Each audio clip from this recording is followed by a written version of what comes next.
July 21, 1945. The flooded paddy fields west of the Sitang River, southern Burma, are suddenly ripped open by the sound of RAF Thunderbolts dropping through the monsoon cloud. Below them, thousands of Japanese soldiers move through water up to their knees, some barefoot, many sick with cholera and dysentery. Every man trying to reach the river before British guns find the range. They are not marching in parade lines. They are slipping, crawling, dragging wounded comrades through mud that pulls at their legs like hands from the earth. Their rifles are wrapped against the rain.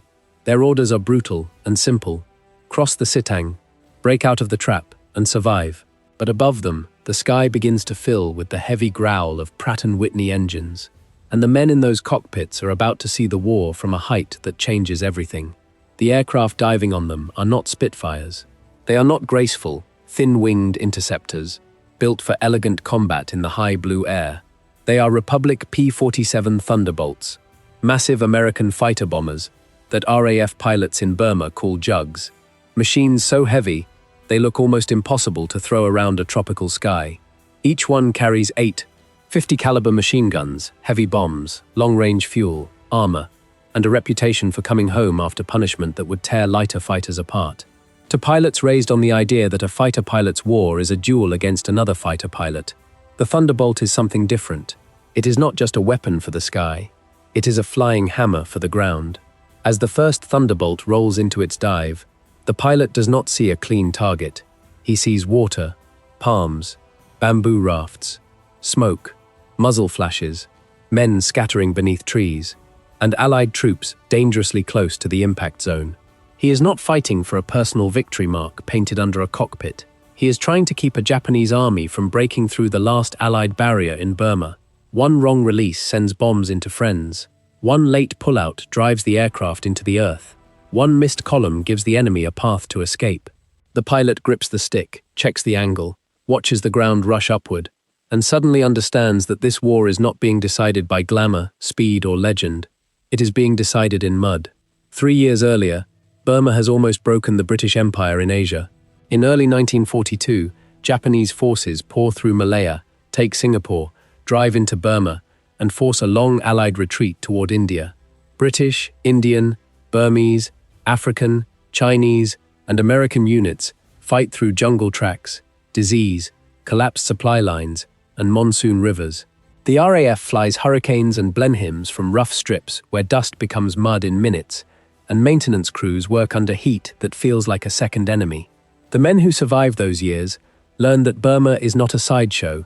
It is a theater where geography kills as surely as bullets, and where air power must do more than win air battles. By 1944, the situation begins to turn. General Sir William Slim's 14th Army, once dismissed as the Forgotten Army, defeats Japanese attacks at Imphal and Kohima and begins to push back towards central Burma. Slim commands British, Indian, Gurkha, African, and other Allied troops, and his strength lies in a simple understanding. In Burma, movement depends on supply, and supply depends increasingly on aircraft. Roads are few, rivers flood, bridges vanish, jungle swallows columns. If an army cannot be fed from the air, it stops. If an enemy column can be found from the air, it can be broken before it reaches the front. Into this campaign comes the P-47 Thunderbolt. The Royal Air Force receives the type comparatively late, designating Razorback P-47Ds as Thunderbolt Mark I, and later, bubble-top models as Thunderbolt Mark II. In Europe, the Thunderbolt is already famous as an escort fighter and fighter bomber with the United States Army Air Forces. In Southeast Asia Command, the RAF finds a different use for it. The Thunderbolt has range enough to reach deep targets across Burma. It has strength enough to carry heavy bombs from rough tropical bases. It has guns powerful enough to shred trucks, rivercraft, buildings, and troops caught in the open. Most of all, it can absorb damage and still bring a pilot home. That matters in Burma because the enemy is often invisible until the last moment. Japanese infantry hide under trees, in villages, beside rail lines, and along riverbanks. Anti-aircraft guns wait near roads and ferries. Small arms fire rises from paddy fields like angry rain. A pilot can dive into what looks like an empty landscape and suddenly see tracers climbing toward his wings. The Thunderbolt does not make him invincible. but it gives him a new kind of confidence. It allows him to stay low longer, carry more, and strike harder. It turns the RAF fighter pilot from an air duelist into a direct participant in the infantry battle below. Squadrons such as number 30, number 34, number 42, number 79, number 134, and number 261 begin to make the Thunderbolt part of the Burma campaign. Number 30 Squadron operates against Japanese forces from October 1944 to the capture of Rangoon in May 1945. Its pilots filming gun camera attacks on airfields, bridges, villages, rivercraft, and Japanese positions. Number 261 Squadron, after years of hard service from Malta to Ceylon in India, converts to Thunderbolts in 1944 and resumes operations in September. Number 34 Squadron, battered early in the war and rebuilt in India, replaces its Hurricane fighter bombers with Thunderbolts in March 1945, just as the campaign is entering its decisive phase. These are not paper changes. They are changes in how the RAF fights. The conversion is not romantic. At airfields in India and forward strips in Burma, pilots who know Hurricanes or other RAF types meet an aircraft that feels oversized from the first walk-around. The wings are broad, the fuselage deep, the engine huge, the undercarriage set wide for the rough surfaces it must endure. The cockpit sits behind a long nose that makes takeoff and landing demand attention. Armourers load ammunition belts into the wings until the guns are ready to pour out streams of heavy fire. Fitters work around hot cylinders, oil, dust, and tropical storms, knowing that a single mechanical failure over jungle can mean a pilot disappears without a trace. The Thunderbolt is American in origin, but in Burma, it becomes a Commonwealth weapon, maintained by ground crews who fight their own battle with weather, mud, insects, fatigue, and shortages. Its markings also tell a story. In Southeast Asia Command, RAF aircraft wear distinctive identification bands on nose and tail surfaces, so friendly troops and friendly pilots can recognize them quickly. In a theater, where Japanese aircraft, Allied types, and captured memories of earlier disasters all crowd the mind. A Thunderbolt climbing out from Jumchar or another forward field is not just carrying bombs, it is carrying the trust of soldiers who may never see the pilot's face. Men in foxholes, on riverbanks, and beside roads learn to identify that heavy engine note. When they hear it, they know help may be seconds away, and that sound becomes part of the psychological battlefield. On the ground, Slim prepares a plan that depends on deception, speed, and air supply. The Japanese Burma Area Army, under General Heitaro Kimura, expects the main Allied pressure to continue toward Mandalay. Slim wants them to believe it. He uses the advance of Corps toward Mandalay as a powerful thrust, but the vital blow comes farther south. 4th Corps, under Lieutenant General Frank Messavi, is to cross the Irrawaddy near Pakoku and Nyangu, then drive rapidly toward Megtila, a communications center that sits like a plug in the Japanese supply system. If Megtila falls, the Japanese front around Mandalay begins to starve. This is the kind of battle the Thunderbolt is made for, but it is also the kind that can expose every weakness in an air-ground system. The distances are long, the weather is uncertain, the maps are imperfect, the jungle and villages make identification difficult.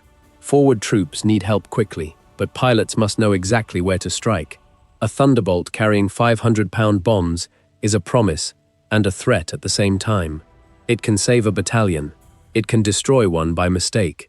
The question facing RAF pilots in Burma is no longer whether they can shoot, dive, or fly. It is whether they can become part of an army's nervous system before the enemy closes around it. On February 21, 1945, the drive toward Mekiktila begins. Major General David Cowan's 17th Indian Division and the 255th Indian Tank Brigade push out across open country with speed that shocks Japanese commanders. The men advance through heat, dust, and abandoned positions, but the easy movement is deceptive.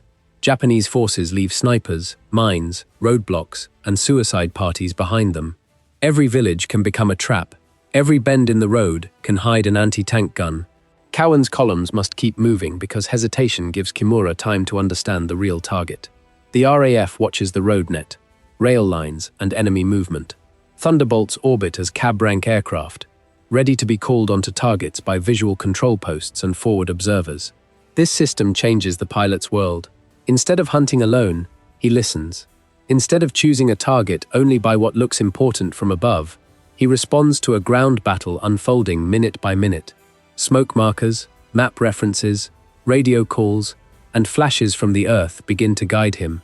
A pilot who once thinks in altitude, speed, and enemy aircraft now thinks in yards from friendly troops, road junctions, bridge approaches, and the thin line between rescue and disaster. On February 23rd, the advancing force reaches Hinaudwin. On February 24, Tong Tha falls. The timetable is fast, almost reckless, but speed is the protection. Japanese commanders still argue over whether the British are feinting or truly driving for Meiktila. Slim's deception is working, and the Thunderbolts help keep pressure on the enemy's communications. They strike roads, dumps, and movement that might feed a counterattack. The ground columns feel isolated, but not alone. Above them are aircraft that can appear over the battlefield with a load of bombs and guns, then vanish back into the heat haze before the Japanese can reorganize.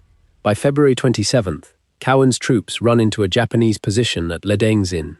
A slower commander might stop, deploy, and lose the tempo. Cowan does not. The 63rd Indian Brigade hooks north, bypassing resistance, and the spearhead presses toward the objective. The maneuver is bold, but it also stretches the force. Every mile forward lengthens the supply line. Every bypassed Japanese pocket becomes a danger behind the advance. The closer the British get to Meiktila, the more the battlefield begins to resemble a trap closing from every side. On March 1st, 1945, the assault on Meiktila begins. The city lies between two lakes, making the approaches narrow and deadly. The 48th Indian Brigade presses from the west, while the 255th Indian Tank Brigade swings in a long left hook around the northern lake and cuts roads on the eastern side. Tanks grind into the town. Infantry move behind walls and through dust. Japanese defenders fire machine guns and anti-tank weapons from buildings, compounds, and rubble. The streets fill with smoke so thick it turns daylight into a yellow blur. Men fight from house to house, room to room, wall to wall. For RAF Thunderbolt pilots overhead, Meiktila is not a map symbol now. It is a living furnace. They see shell bursts in streets, vehicles burning at crossroads, and columns of smoke rising beside the lakes. They cannot simply flatten everything, because Allied troops are inside the town. They have to attack the roads feeding the defense, the enemy positions outside the immediate line, the dumps and reinforcements moving toward the fight. The Thunderbolt's firepower is immense, but the pilot learns restraint as much as aggression. A fighter-bomber pilot in Burma does not just ask, "Can I hit it?" He asks, "Should I hit it now, from this angle, with our men that close?"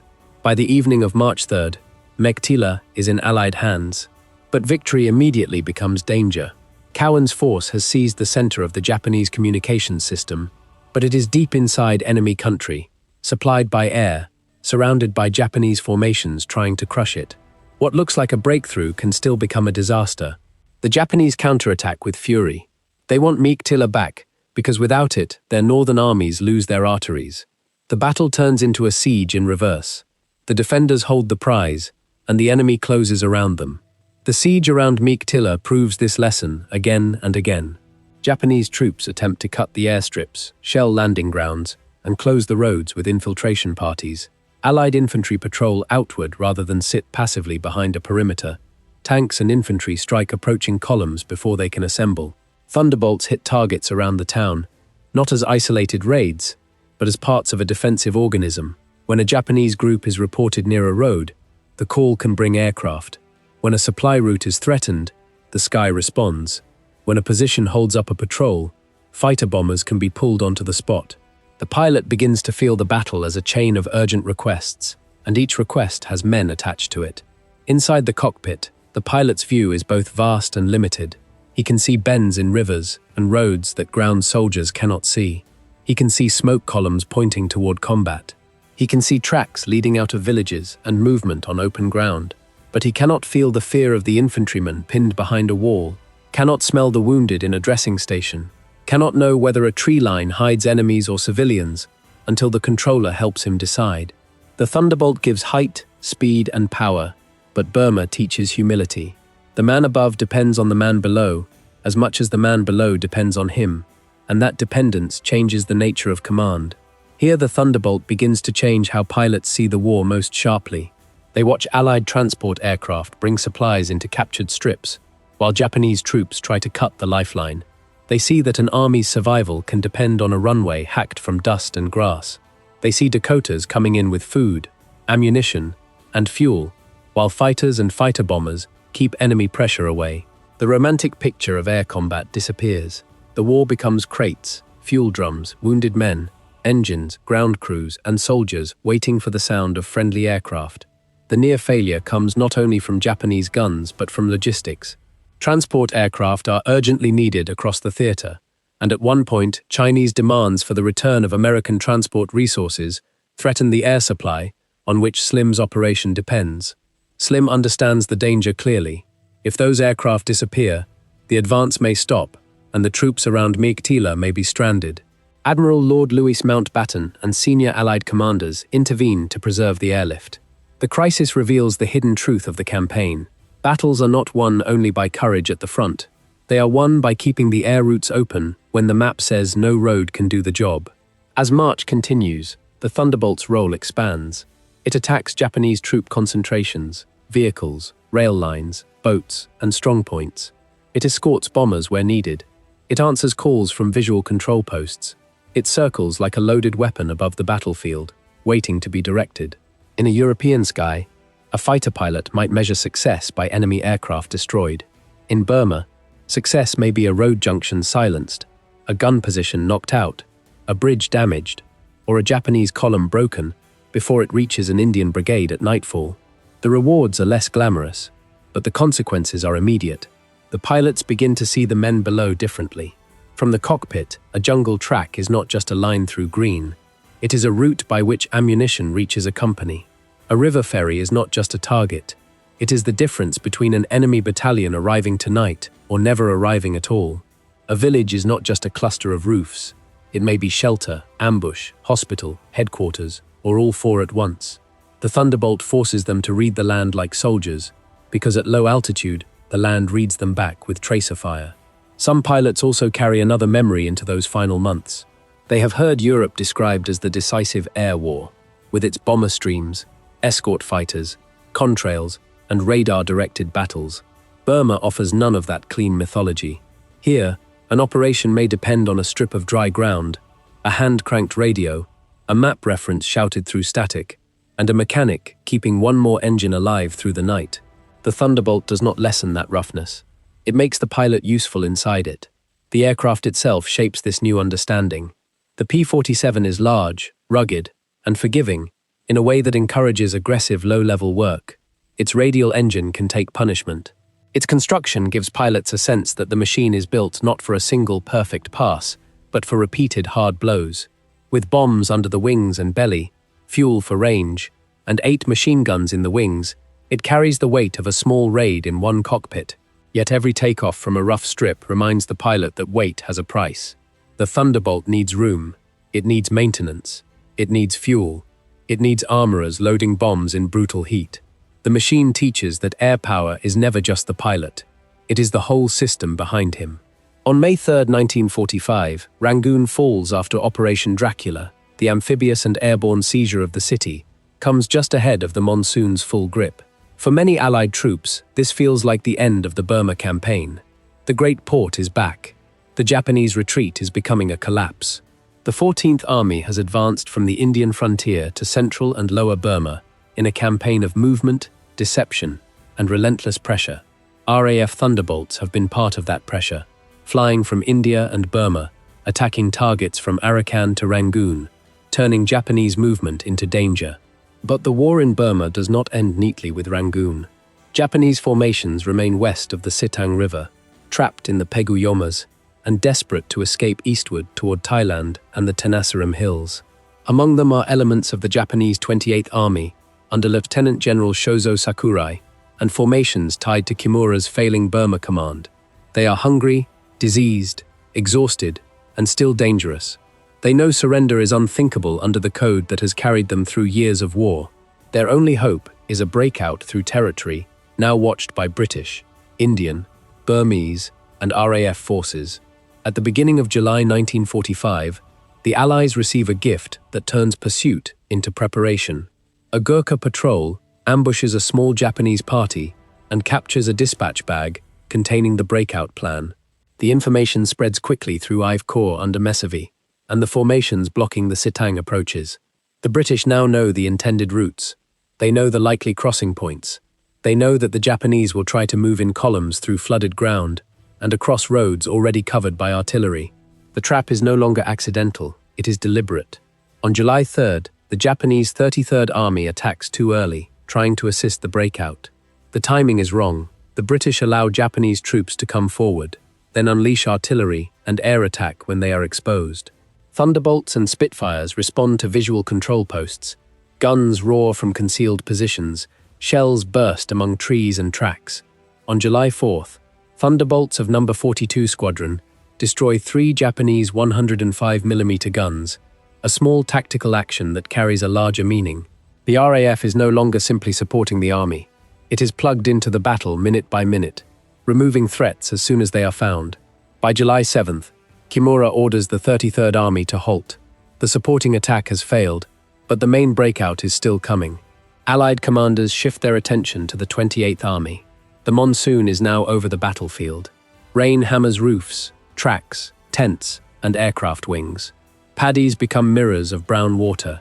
Roads become killing zones because they are the only firm lines through the swamp. The Japanese must cross them.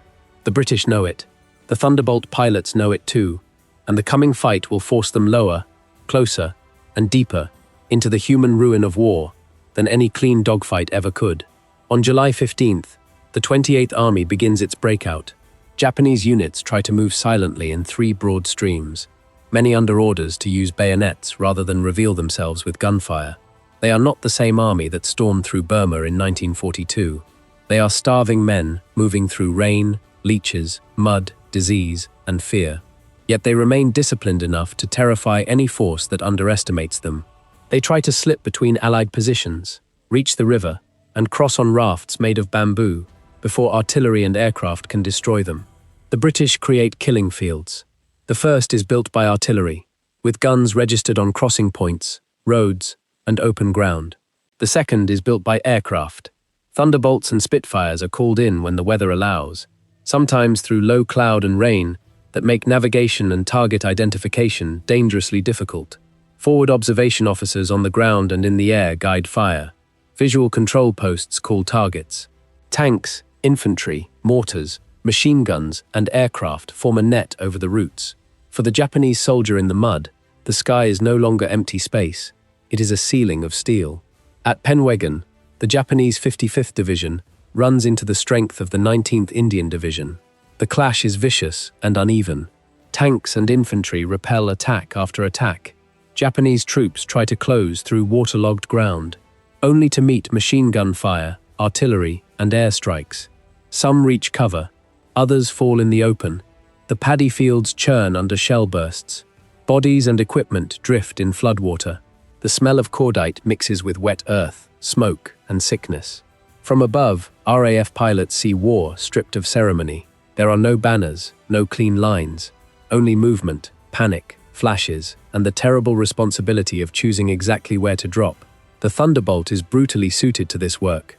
A pilot can come in with 3 500-pound bombs, release into a troop concentration or crossing site, then return with 8 machine guns tearing through boats, huts, tree lines, and tracks. The explosions throw water and mud upward in great brown columns. Palm fronds whip and vanish. Bamboo rafts split apart. Men disappear under the blast, then reappear as scattered movement in the shallows. The pilot pulls out hard, the engine roaring, the cockpit shaking, and for a moment he sees the battlefield slide beneath his wing, like a wound across the earth. This is the point at which flying the Thunderbolt changes the war in the pilot's mind. In a Spitfire, the legend is speed, grace, interception, the pure geometry of fighter combat. In the Thunderbolt over Burma, the geometry is moral and tactical. Where are the Indian troops? Where is the Japanese column? Where is the smoke marker? Where will the bomb fall if the wind shifts? How close is too close? The pilot is no longer separated from the infantryman by altitude and myth. He is tied to him by radio, map, and danger. One of the most dangerous episodes comes when RAF ground observers expose themselves to friendly fire to direct aircraft onto targets only hundreds of yards away. Flight Lieutenant J. Taylor and a corporal guide, roughly 17 aircraft at a time, toward Japanese troops near their position. Bombs detonate so close that fragments wound them. Yet the direction continues, because without it, the aircraft cannot safely hit the enemy. To the Thunderbolt pilots overhead, those voices on the radio are not anonymous controllers. They are men standing in the blast zone, risking death from the very aircraft they are guiding. The war becomes intimate in the worst possible way. The weather tries to save the Japanese. Low cloud presses down. Rain blurs the canopy. Visibility collapses over jungle and water. Aircraft that can fly are sent because the moment matters too much to wait. Thunderbolts push through gaps, descend under cloud, and search for movement along roads and river approaches. The pilots must hold the aircraft steady while the ground rushes up in grey and green. Anti-aircraft fire cracks upward. Small arms flash from tree lines. The Thunderbolt's armor and radial engine give confidence, but confidence is not comfort. Every pass may be the one that finds a hidden gun. On July 21st, the final desperate attempt begins with around 10,000 Japanese troops still trying to reach the Sitang. Many belong to the 54th Division, already ravaged by disease. Others are stragglers, remnants, headquarters troops, and men whose units barely exist except on paper. They step out from the Pegu-Yomas into flooded fields, and the Allies answer with everything available: tanks, guns, mortars, machine guns, and every squadron able to sortie. The battlefield becomes a convergence of all modern war's instruments against men trapped in the open. The Thunderbolt pilots attack again and again. Their bombs detonate among moving groups. Their machine guns rake tracks and suspected assembly areas. They strike rivercraft of every kind, from proper boats to rough rafts. They hit villages where troops gather, and tree lines where columns try to hide. Sometimes the targets are clear. Sometimes they are glimpses. A flash of khaki, a ripple of movement, bamboo pushed through water, a burst of fire from the edge of a grove. The pilot has seconds to decide. The Thunderbolt gives him the power to act, but not the luxury of certainty. For the Japanese on the ground, the experience is apocalyptic. Artillery lands from one direction, machine guns from another, and aircraft from above. The wounded cannot be moved quickly. The sick cannot keep up. Orders dissolve as formations break apart under fire. Some men still press toward the river with astonishing discipline. Others hide in water and grass. Some try to cross in darkness. Some reach the Sitang only to find the far bank no sanctuary. Karen guerrillas and Allied patrols wait beyond the river. The breakout is not a corridor, it is a funnel. For RAF pilots, the battle is not triumph in the simple sense. It is success mixed with horror. They know their attacks are effective because the columns stop moving, guns fall silent, and Allied ground forces report fewer threats. But they also see the results at a closeness that leaves no illusion. A fighter pilot who shoots down an enemy aircraft sees a machine fall. A Thunderbolt pilot strafing a riverbank sees men running, stumbling, vanishing under his guns. The P-47 does not let him pretend the war is clean.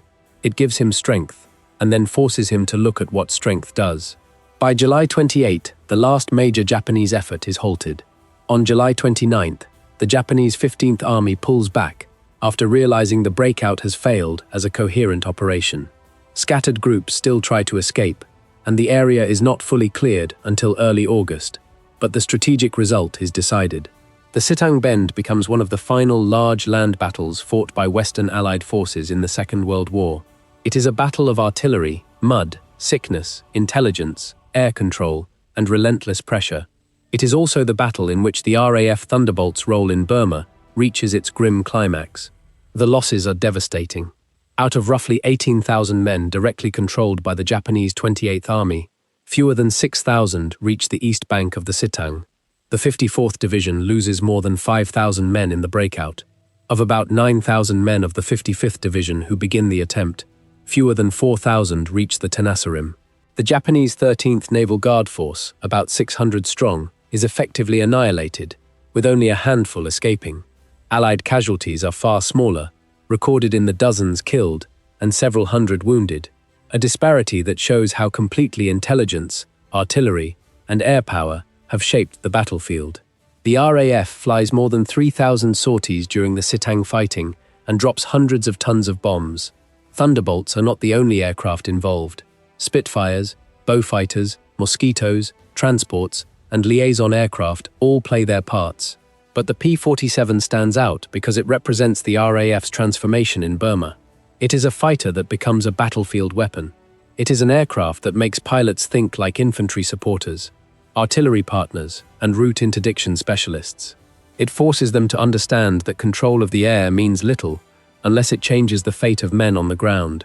After the guns fade, the broader war is already collapsing. Burma is largely liberated. Rangoon is back in Allied hands. Japanese forces in the theater are reduced to fragments of the army that once seems unstoppable. On August 15, 1945, Japan announces surrender, and on September 13th, remaining Japanese forces in Burma surrender formally to the British. For the men who fly Thunderbolts, the end does not erase what they see. The war they enter as young pilots has become something larger and darker than aerial combat. It has become a lesson in how machines, maps, logistics, and human endurance combine to decide history. The Thunderbolt changes their view because it destroys the distance between airman and soldier. It teaches that a pilot's courage is not only in facing enemy fighters, but in holding a dive steady when friendly troops are close, in returning through monsoon rain to attack again, in trusting a controller standing under his own bombs, and in accepting that victory can look like a flooded field full of wreckage. The P-47's size, power, and ruggedness make it a symbol of industrial war, but in Burma, it also becomes a bridge between the sky and the ground.